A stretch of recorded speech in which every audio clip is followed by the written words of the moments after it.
মধ্যপ্রাচ্যের যে দেশগুলোতে ইরান অ্যাটাক করা হলো, তার মানে কি ইরান চাচ্ছে একটা আন্ত-মুসলিম দেশের মধ্যে সংঘাত-সংঘর্ষ ছড়িয়ে পড়ুক? আমি মনে করি যে সেটা না।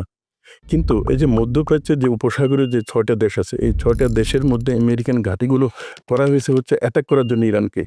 এখন একটা ভূমি থেকে যখন অ্যাটাক করা হবে এবং যে জায়গা থেকে আক্রমণটা করা হবে, এটাকে ধ্বংস তো করবেই প্রতিপক্ষ। এবং এটা যে ধ্বংস করা হবে, এটা ইসরায়েল কিন্তু আগেই বলছে, আপনারা আপনাদের ঘাঁটি এবং আকাশসীমা ব্যবহার করতে দিবেন না।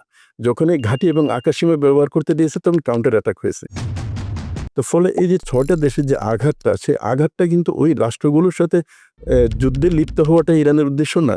যেটা আমরা প্রেসিডেন্টের বক্তব্যও কিন্তু আমরা শুনছিলাম।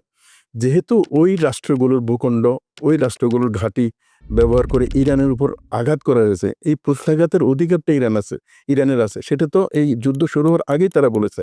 আগে তারা যেটা বলছে সেটাই কিন্তু এখন করা হচ্ছে।